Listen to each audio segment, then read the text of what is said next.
दोस्तों, Samajwadi IAS channel पे आप सभी का स्वागत है। आज भारतीय राज्य व्यवस्था के बारे में हम लोग पढ़ेंगे, जो परीक्षा की दृष्टि से बहुत ही इम्पोर्टेंट है और इसमें से करीब 10 नंबर के क्वेश्चन पूछे जाते हैं। तो आइए समझते हैं सबसे पहले भारतीय संविधान और भारतीय राज्य व्यवस्था में अंतर।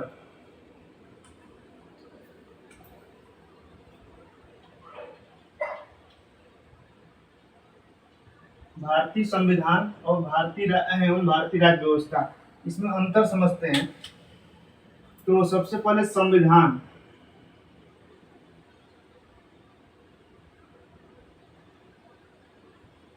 संविधान को मूलतः दो भाग में बांटा जाता है, सम प्लस विधान।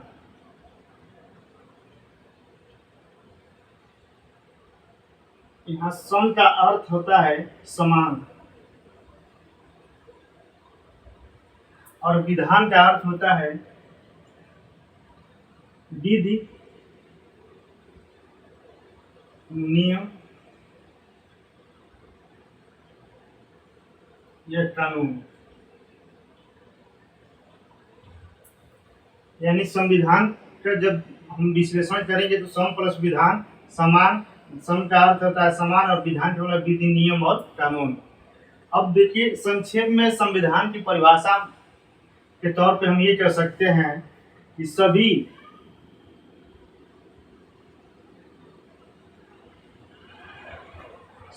व्यक्तियों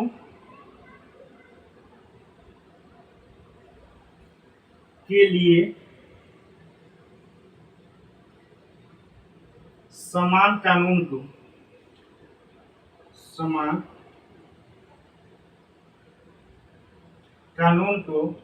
संविधान कहते हैं।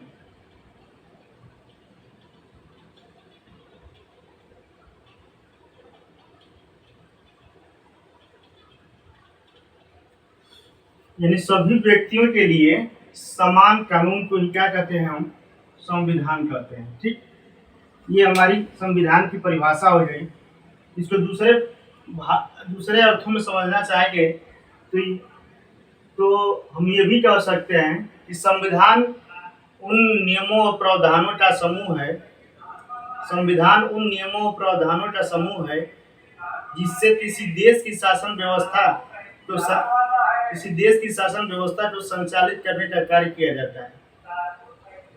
तो या के रूप में हम समझ लेते हैं कि किसी संविधान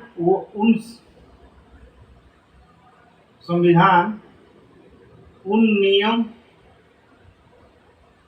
व प्रावधानों का संग्रह है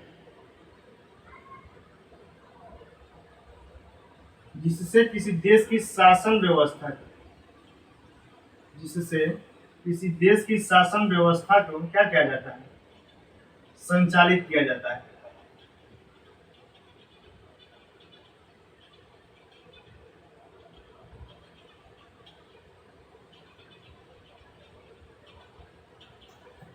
संविधान उन नियमों और प्रावधानों का समूह है या संग्रह है जिसके द्वारा किसी देश की शासन व्यवस्था का संचालन करने का कार्य किया जाता है ना।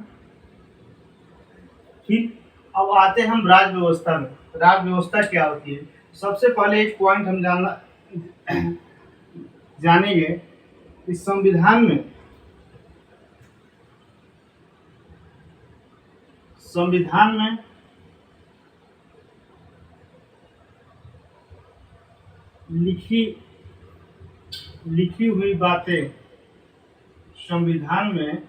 लिखी हुई बातें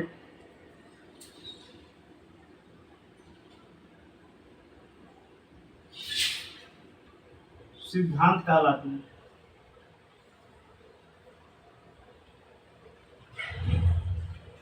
संविधान में लिखी हुई बातें सिद्धांत कहलाती है।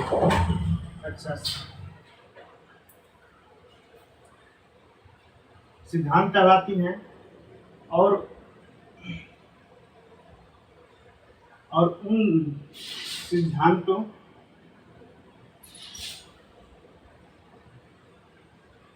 उन सिद्धांतों के अंतर्गत अंतर्गत जो भी नियम नियम दंड कानून का प्रयोग व्यवहारिक रूप में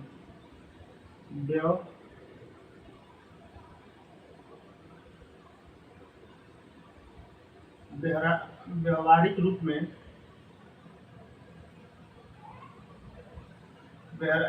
रूप में लाया जाता है।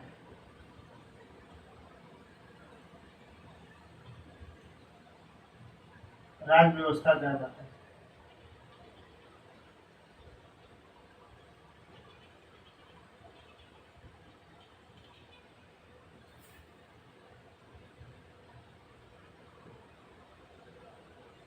दूसरे शब्दों में हम राज्य व्यवस्था की परिभाषा को ऐसे भी समझ लेते हैं कि संविधान के किसी अनुच्छेद के अंतर्गत संविधान के किसी अनुच्छेद के अंतर्गत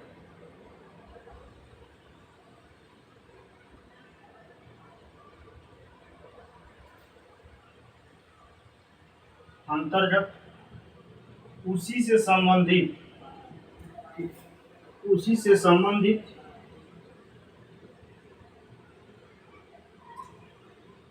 जो भी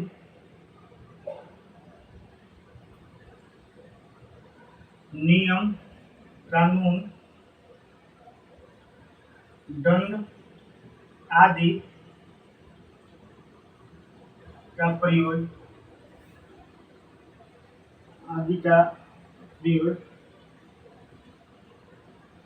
व्यवहारिक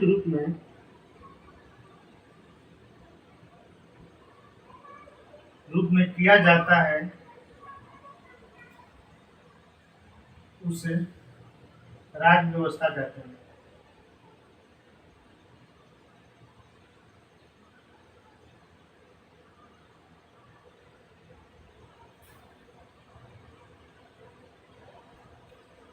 यानी संविधान के किसी अनुच्छेद के अंतर्गत उसी से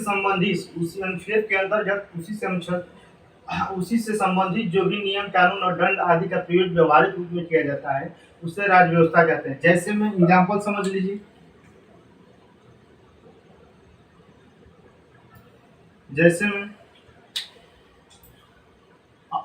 अनुच्छेद 17 इसमें अस्पृश्यता के बारे में उल्लेख है, यानी छुआछूत।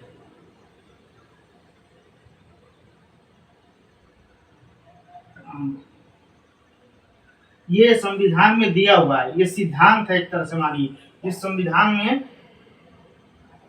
दिया अनुच्छेद नंबर 17 में निहित है, अर्थात इसके डिटेल में दिया गया है कि अस्पृश्यता विधि के अनुसार दंडनीय होगी।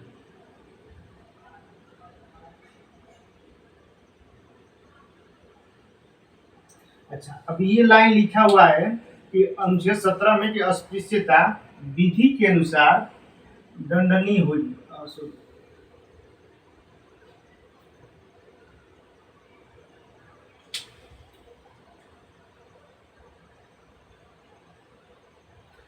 हाँ, तो अब सबसे पहला प्रश्न उठता है कि अस्पृश्यता का मतलब क्या होता है, तो किस विधि के अनुसार, और ये दंडनीय होगा तो कौन सा दंड मिलेगा, कितना दंड मिलेगा, ठीक है। तो अब इस सब बातों के लिए संसद ने एक कानून बनाया, भारत की संसद ने एक कानून बनाया, उसका नाम है अस्पृश्यता अस्पृश्यता अस्पृश्यता निवारण अधिनियम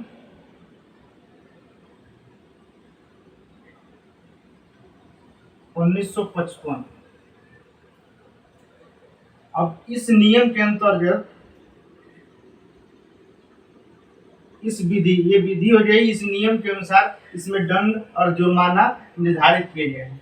तो ये जो नियम आया है, अब इसका हम राज्य व्यवस्था में क्या करना है, व्यवहारिक रूप में प्रयोग करेंगे। और जब ये अधिनियम, ये नियम जो बन के आया संसद द्वारा, अब ये कानून बन गया, इसका व्यवहारिक रूप में प्रयोग हुआ, वही हमारी क्या कहलाई, राज्य व्यवस्था कहलाई। यानी राज्य व्यवस्था अनुच्छेद 17 में जो है अस्पृश्यता के बारे में दिया हुआ है, और इसके बारे में जो कानून बनाया गया है अस्पृश्यता निवारण अधिनियम 1955, जब उसका प्रयोग किया गया, उसका प्रयोग किया जाता है, तो उसे हम राज्य व्यवस्था कहते हैं। ठीक, तो हमने समझा कि संविधान दो शब्दों से बना है, समान और विधान का मतलब से विधि, नियम, कानून, जो सभी व्यक्तियों के लिए समान कानून, सभी व्यक्तियों के लिए समान कानून को संविधान कहते हैं। अर्थात दूसरे भाषा में हम ये कह सकते हैं कि संविधान उन नियमों और प्रावधानों का संविधान उन नियमों और प्रावधानों का संग्रह है जिससे किसी देश की शासन व्यवस्था क्या होती है, संचालित किया जाता है। सिद्धांत में लिखी हुई बातें, संविधान में लिखी हुई बातें सिद्धांत के तौर पे होती हैं, और उसी सिद्धांत के अनुरूप जो हम नियम, कानून, दंड आदि से निर्मित कानून बनाकर राज्य व्यवहारिक रूप में प्रयोग में लाते हैं, उसे राज्य व्यवस्था कहते हैं। अब ये बात यहाँ से उत्पन्न होती है कि राज्य व्यवस्था के अंतर्गत कानून कौन कौन बनाता है। ठीक, तो आइए आगे हम समझते हैं कि राज्य व्यवस्था के अंतर्गत कानून का निर्माण कौन कौन कर सकता है।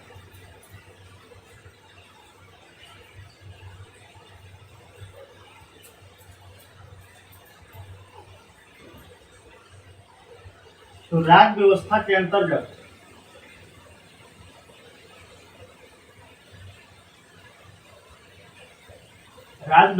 अंतर्गत कानून के निर्माण करने के लिए 3 पॉइंट है। पहला, संसद के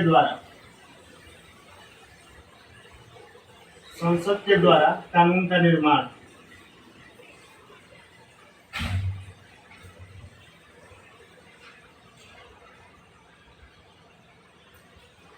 पहला।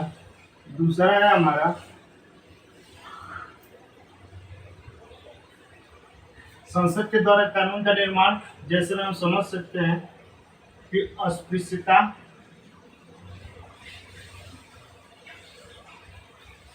निवारण अधिनियम 1955, ये कानून संसद द्वारा बनाया गया। ठीक, अब दूसरा कानून बनाने का अधिकार न्यायालय को है। न्यायालय द्वारा कानून का निर्माण।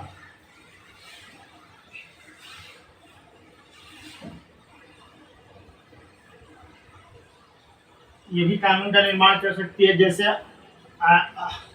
अनुच्छेद 19 में प्रेस की स्वतंत्रता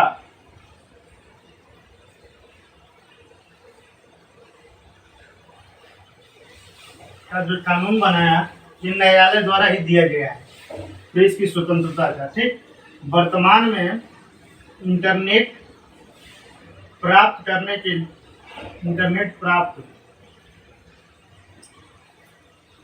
की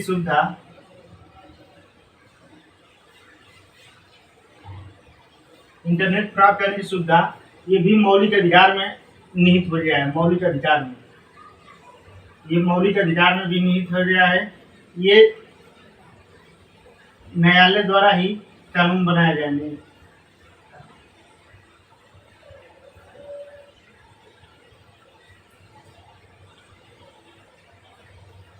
ऐसा इसलिए है क्योंकि भारतीय संविधान की व्याख्या करने का पावर जो होता है, भारतीय संविधान की व्याख्या करने का जो पावर होता है, वो न्यायालय के पास होता है। तो न्यायालय ने अनुच्छेद 19 का संकलन किया और बताया कि इसमें अभिव्यक्ति की स्वतंत्रता के साथ साथ प्रेस की स्वतंत्रता भी होती है। ठीक, तो उसने इसको उसमें निहित किया, दर्ज किया। ठीक, वर्तमान में इंटरनेट प्रणाली जो होती है सबको इंटरनेट प्राप्त करने की सुविधा को भी मौलिक अधिकार में निहित करने का कार्य और कानून बनाने का कार्य न्यायालय द्वारा ही किया गया है। तीसरा पॉइंट है इसमें हमारा, जो कानून बनाने के लिए संस्थाएं हैं, संस्था। अब ये संस्थाएं कौन सी हैं इसको समझना है। तो ये संस्थाएं मुख्य रूप से 3 हैं। पहला है संवैधानिक संस्था, संवैधानिक संस्था। दूसरा है असंवैधानिक संस्था,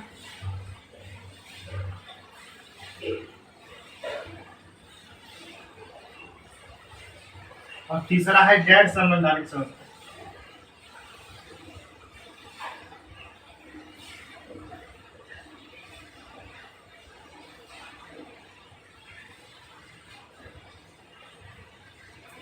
अब इसे समझ लेते हैं।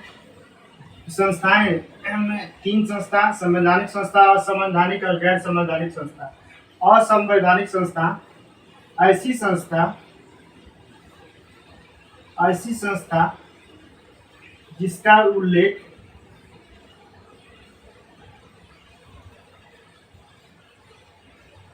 संविधान में वर्णित है, यानी वर्णन किया गया, संविधान में दिया हुआ है।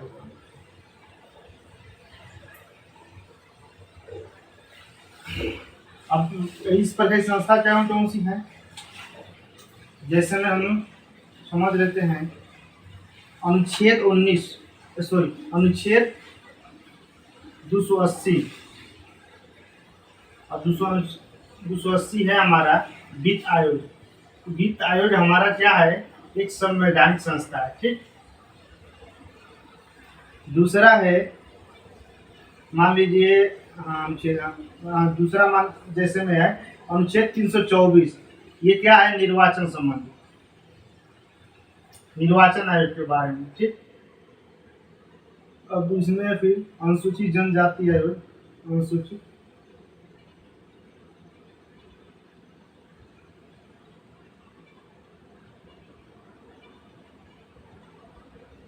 और अनुसूचित जाति आयोग।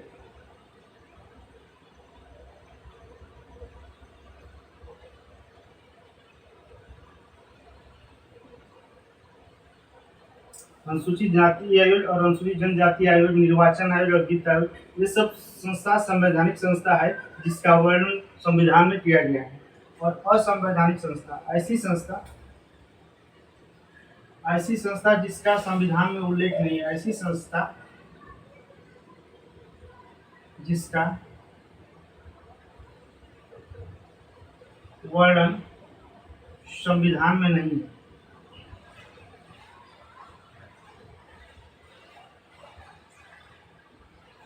है और ये संविधान विरोधी संस्था है। ये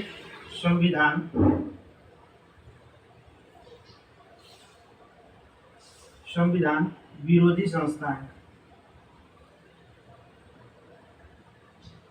अब ऐसी संस्था कौन सी है, तो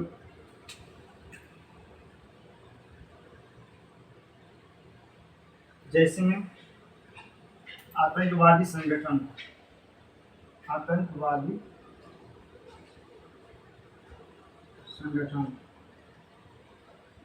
दूसरा है फिर नक्सलवादी संगठन,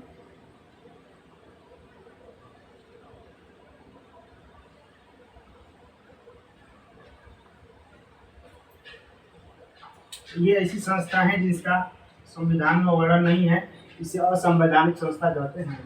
तीसरा है गैर संवैधानिक संस्था, ऐसी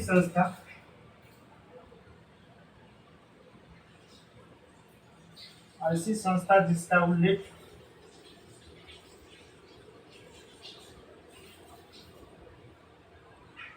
संविधान में नहीं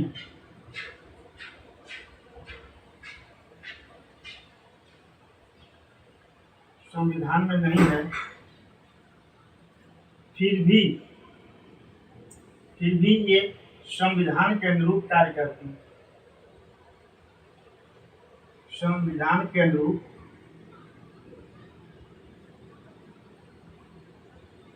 कार्य करती हैं तथा संविधान का सहयोग करती है तथा संविधान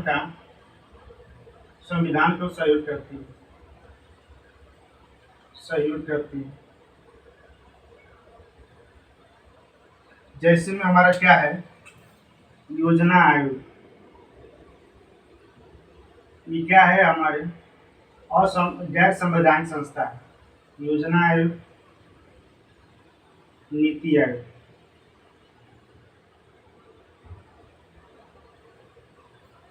तो हमने पढ़ा कि संविधान और राज्य व्यवस्था में अंतर क्या होता है कि राज्य व्यवस्था के लिए जो कानून बनाती है तो उसके लिए कौन से पॉइंट है, 3 पॉइंट है जो राज्य व्यवस्था के लिए कानून बनाने का कार्य करती है। जैसे संसद है, संसद के द्वारा कानून का निर्माण होता है, न्यायालय द्वारा भी कानून बनाया जाता है और कुछ संस्थाएं हैं जो संवैधानिक हैं वो भी कानून बना सकती हैं। और तो संस्थाओं को 3 पार्ट में बांटा गया है, संवैधानिक संस्था, असंवैधानिक संस्था और गैर संवैधानिक संस्था। असंवैधानिक संस्था ऐसी संस्था जिसका उल्लेख संविधान में वर्णित है, जैसे 280 वित्त आयोग, 324 निर्वाचन आयोग और अनुसूचित जनजाति आयोग, अनुसूचित जाति आयोग। फिर असंवैधानिक संस्था के अंतर्गत जैसे आतंकवादी संगठन है, नक्सलवादी संगठन है। गैर संवैधानिक संस्था के अंतर्गत योजना आयोग, नीति आयोग आता है। इस प्रकार राज्य व्यवस्था और संविधान में अंतर को पढ़ लिया और फिर राज्य व्यवस्था के अंदर कानून बनाने वाली संस्थाओं के भी बारे में पढ़ लिया। अब नेक्स्ट पॉइंट हम समझेंगे, संविधान का अध्ययन किस प्रकार किया जाए।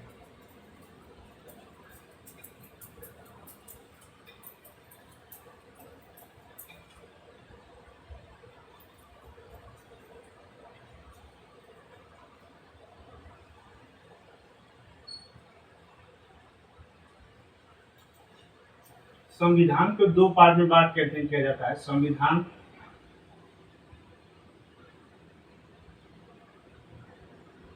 परीक्षा की दृष्टि से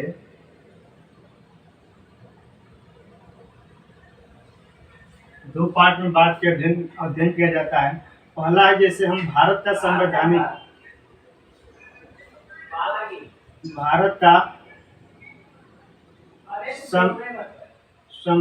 विकास, भारत का संवैधानिक विकास के बारे में पढ़ते हैं। फिर संविधान की प्रस्तावना,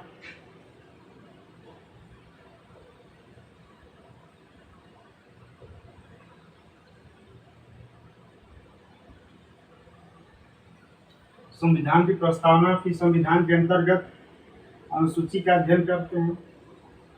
अनुसूची, भाग, अनुच्छेद,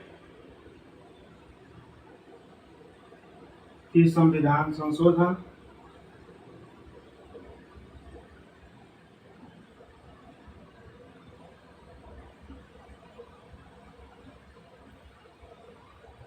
और विविध।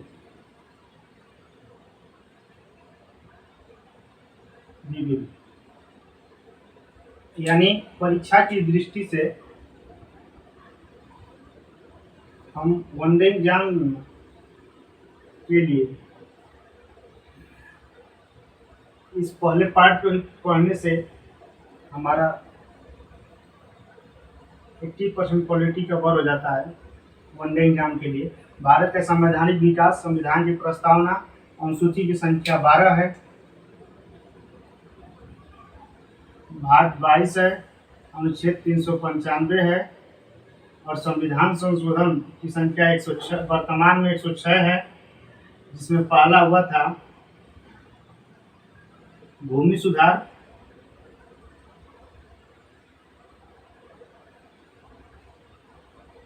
और 106 नंबर पर इसमें वर्तमान में जो संशोधन हुआ है उसका नाम है नारी शक्ति वंदन अधिनियम। नारी शक्ति वंदन अधिनियम। और 7वां पॉइंट है हमारा विविध, जिसके बारे में जो बचा है शेष उसमें पढ़ लेते हैं। और संविधान का दूसरा पार्ट हम देखेंगे जो पीजीटी और टीजीटी की परीक्षाओं में पूछा जाता है प्रश्न हायर लेवल एग्जाम के लिए। उसमें होता है राजनीतिक, पहला राजनीतिक सिद्धांत, राजनीतिक सिद्धांत के बारे में पढ़ते हैं। दूसरा हमारा राजनीतिक विचारक या इसके दार्शनिक के बारे में पढ़ते हैं, जैसे में प्लूटो हो गया, सुकरात हो गया, अरस्तु, फिर उसके बाद से गांधी जी भारत की। तीसरा हमारा है तुलनात्मक राजनीति के बारे में पढ़ा जाता है, जैसे भारत में संघात्मक शासन प्रणाली है और अमेरिका में क्या है, अध्याक्षात्मक शासन प्रणाली है। तो इसको तुलनात्मक राजनीति के बारे में पढ़ेंगे। फिर इसके बाद से चौथा पॉइंट है हमारा अंतर्राष्ट्रीय राजनीति, अंतर्राष्ट्रीय राजनीति के बारे में पढ़ेंगे।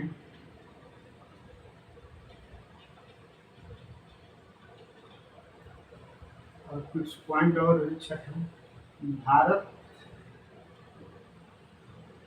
शासन एवं राजनीति,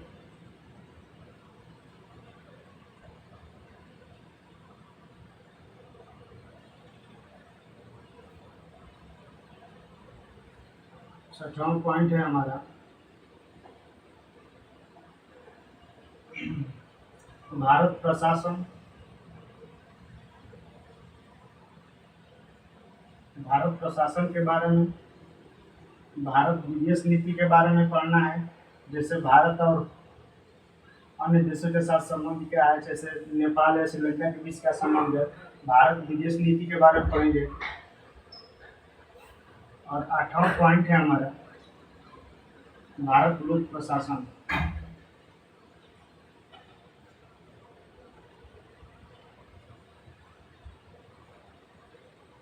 इस प्रकार हम ये वनडे एग्जाम के लिए, वनडे एग्जाम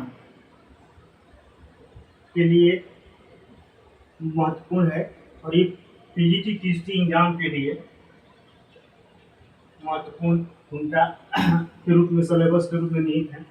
जैसे हम वनडे एग्जाम के लिए इतना ही काफ़ी है। भारत का संवैधानिक विकास, संविधान की प्रस्तावना, अनुसूची भाग अनुच्छेद और संवैधानिक संशोधन और विविध जो शेष बचा है। लेकिन पीजीटी टीजीटी एग्जाम के लिए थिंकर के बारे में पढ़ना है, सिद्धांत के बारे में पढ़ना है, तुलनात्मक राजनीति के बारे में पढ़ना है, अंतर्राष्ट्रीय राजनीति के बारे में पढ़ना है, फिर भारत शासन एवं राजनीति के बारे में, भारत प्रशासन, भारत विदेश नीति, भारत लोक प्रशासन के बारे में हमको पढ़ना है। ठीक, अब परीक्षा में सबसे ज़्यादा हम वनडे एग्जाम के बारे में चर्चा करेंगे। तो वनडे एग्जाम के बारे में सबसे ज़्यादा इसमें क्वेश्चन यहीं से बन रहा है। 4 पॉइंट हैं, अनुसूची भाग अनुच्छेद और संविधान संशोधन। सबसे पहले इसको हम देख लेते हैं, बाद में फिर इसको पढ़ते रहेंगे। तो सबसे पहले हम आज अनुसूची के बारे में जानेंगे कि अनुसूचियाँ 12 हैं, तो इसमें कौन कौन से अनुसूची, किस अनुसूची में क्या दिया हुआ है। ठीक, तो हमने भारत के संविधान और राज्य व्यवस्था में अंतर पढ़ा, फिर राज्य व्यवस्था के अंतर्गत संविधान कानून बनाने वाली संस्थाओं के बारे में पढ़ा, फिर उसके बाद से संविधान का अध्ययन हम किस बेस पे करते हैं उसका तुलनात्मक अध्ययन है। और उसके बाद से नेक्स्ट पॉइंट हम अनुसूची के बारे में पढ़ेंगे।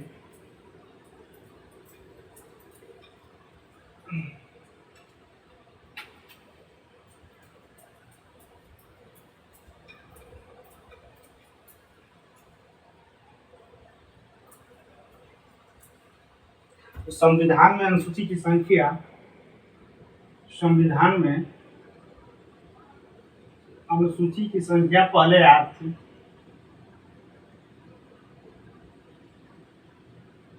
अनुसूची की संख्या पहले 8 थी, बाद में क्या है 12 थी। इसमें वर्तमान में अनुसूची की संख्या कितनी है, 12 है। अब प्रथम अनुसूची के बारे में हमको पढ़ना है। प्रथम अनुसूची, इसमें क्या दिया हुआ है, तो इसमें है संघ एवं उसके राज्य क्षेत्र, संघ एवं उसके राज्य क्षेत्र।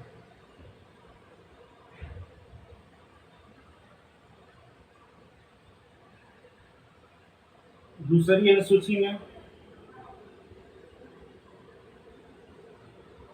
अनुसूची में दिया हुआ है हमारा वेतन एवं भत्ते, वेतन एवं भत्ते के बारे में दिया हुआ है। तीसरी अनुसूची में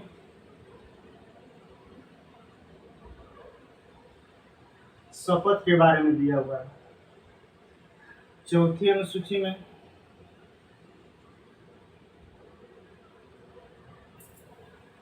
राज्यसभा सीटों का बंटवारा दिया है, राज्यसभा सीटों का बंटवारा।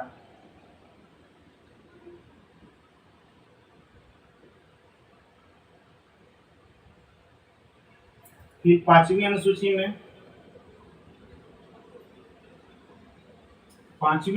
में एससी और एसटी संबंधी प्रावधान दिया है।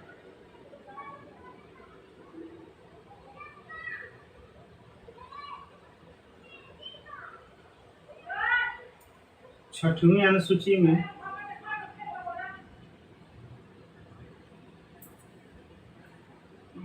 असम,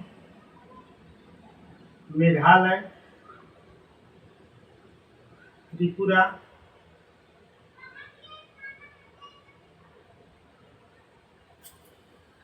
और मिजोरम के एसटी संबंधी प्रावधान, जो एसटी सदस्य हैं उनके लिए जो प्रशासन संबंधी प्रावधान है वो दिया गया है। सातवीं अनुसूची में 3 विषय हैं। पहला है हमारा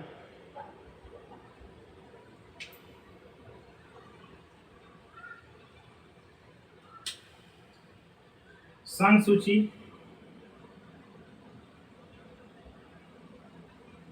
दूसरा है हमारा राज्य सूची और तीसरा है समवर्ती सूची।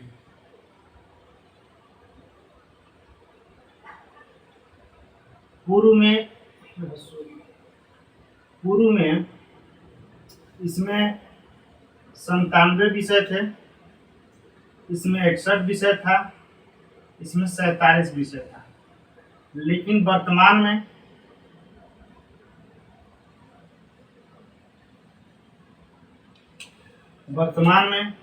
इसमें 100 विषय है संघ सूची में, राज्य सूची में 66 विषय है और समवर्ती सूची में 52 विषय। ठीक, अच्छा, अब आते हैं हम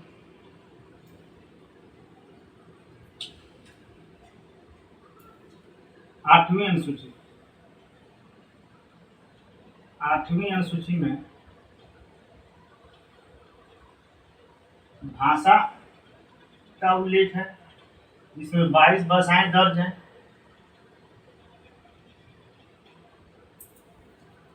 नौवीं अनुसूची में हम भूमि सुधार के बारे में पढ़ते हैं। सबसे पहला संविधान संशोधन यही है 1951, जिसमें भूमि सुधार के बारे में वर्णन है। फिर 10वीं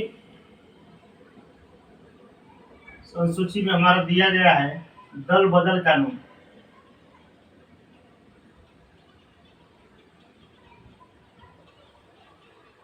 11वीं अनुसूची में पंचायत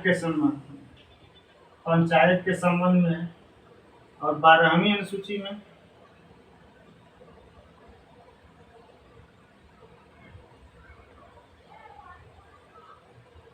नगर पालिका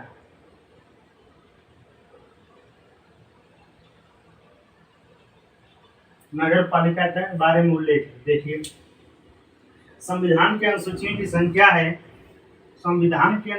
संख्या 12 है, जिसमें पहली अनुसूची में दिया है संघ एवं उसके राज्य क्षेत्र के बारे में, दूसरी अनुसूची में दिया है वेतन एवं भत्ते के बारे में, तीसरी में दिया है शपथ के बारे में, चौथी में राज्यसभा सीटों का बंटवारा है, पांचवी में SC/ST संबंधी प्रावधान है, छठवीं में असम, मेघालय, त्रिपुरा, मिजोरम और ST संबंधित मिजोरम के ST संबंधी प्रावधान है, सातवीं अनुसूची में 3 अनुसूचियां हैं, संघ सूची, राज्य सूची और समवर्ती सूची। संघ सूची में पहले 97 विषय था और वर्तमान में 100 विषय हैं।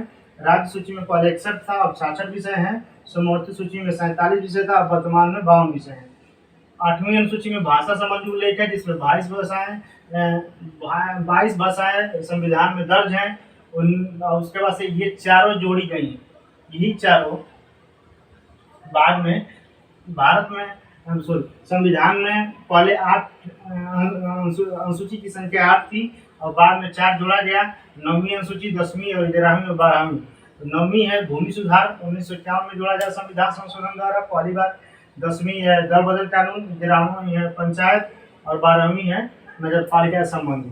अब इसको हम ट्रिक के माध्यम से समझेंगे तो ऐसे भी समझ सकते हैं। SSORSC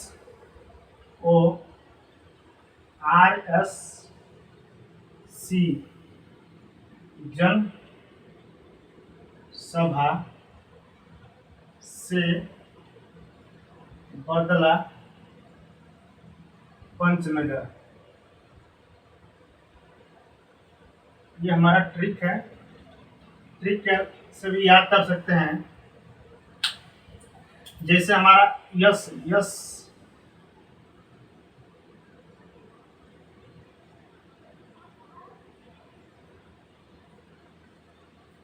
देखिए पूरे अनुसूची का इसी में हम लोग 60 फॉर्म याद कर सकते हैं। यस से क्या है, यूनियन ऑफ स्टेट यानी संघ एवं उसके राज्य क्षेत्र के बारे में दिया गया, ये अनुसूची पहली है। दूसरा हमारा वेतन एवं भत्ते यानी सैलरी के बारे में है। वो क्या मतलब ओड मतलब शपथ से मतलब है। तीसरा हो गया। आर का मतलब कि राज्यसभा सीटों के बंटवारे से मतलब है। और पांचवा है हमारा SC/ST संबंधी प्रावधान। तो SC/ST संबंधी प्रावधान के बारे में है। जन का मतलब है हमारा कि जनजाति, असम, मेघालय, त्रिपुरा, मिजोरम के ST यानी जनजाति समुदाय से। तो छठवां हो गया हमारा। और से क्या हो गया हमारा संघ सूची, और ये संघ सूची, राज्य सूची और समवर्ती सूची के बारे में हमारा 7वां हो गया। और सभा है, ये सभा है तो सभा के बारे में मतलब ये है हमारा भाषा संबंधी, ये 8वीं अनुसूची है। से मतलब भूमि सुधार से संबंधित है तो 9वीं हो गया। और बदला का मतलब कि दल बदल कानून से 9वीं हो गया। और पंचनगर से ये पंचनगर से तो ये हमारा 10वीं हो गया। पंचायत 11वीं छूट रहा है, ये 11वीं हो गया। नगर का मतलब नगर पालिका 12 ये छूट रहा है, इसमें रुपये हम बता दे रहे हैं ट्रिक से। यस बदला पंचनगर जनसभा से सैलरी, वेतन एवं उसके राज्य क्षेत्र, वेतन एवं उसके बाद से शपथ, विधानसभा सीटों का बंटवारा, SC/ST संबंधी प्रावधान 5वां। 6वां असम, मेघालय, त्रिपुरा, मिजोरम संबंधी प्रावधान। 7वां भाषा 8। 9 भूमि सुधार 10। 2 बार 10 9 लिख लिया है, ये 10वां है हमारा। इसी तरह ये ट्रिक है। इस ट्रिक के माध्यम से हम लोग चाहेंगे तो ध्यान में रख सकते हैं कि SSORSC जनसभा से बदला पंचनगर। इस प्रकार संविधान की अनुसूची की संख्या 12 है, हमने पढ़ा है। प्रथम अनुसूची में हमारा संघ एवं राज्य क्षेत्र है। द्वितीय अनुसूची में वेतन एवं भत्ते हैं। तीसरी अनुसूची में सैलरी से शपथ है। चौथी में राज्यसभा सीटों का बंटवारा है। 5वीं में SC/ST प्रावधान है। छठवां में हमारा असम, मेघालय, त्रिपुरा, मिजोरम के ST का प्रावधान है। 7वीं में 3 अनुसूचियां हैं, संघ सूची, राज्य सूची और समवर्ती सूची। 8वीं में भाषा का उल्लेख है। 9वीं में भूमि सुधार। 10वां में दल बदल 11 में हमारा दिया हुआ है पंचायत संबंधी, और 12वीं में क्या है, नगर पालिका। इस तरह हमने आज के वीडियो में भारत के संविधान और राज्य व्यवस्था के बारे में अंतर पढ़ा। फिर राज्य व्यवस्था के अंतर्गत जो कानून का निर्माण करती हैं उस पॉइंट के बारे में हमने पढ़ा, संसद और न्यायालय और संस्थाओं के बारे में। फिर तीसरा पॉइंट हमने ये पढ़ा कि संविधान के बारे में हम कैसे बांट के अध्ययन कर सकते हैं, और चौथा पॉइंट हमारे अनुसूची के बारे में पढ़े हैं, और नेक्स्ट जो बचा है उसको अगले वीडियो में पढ़ा जाएगा। आज वीडियो यहीं एंड करते हैं। धन्यवाद।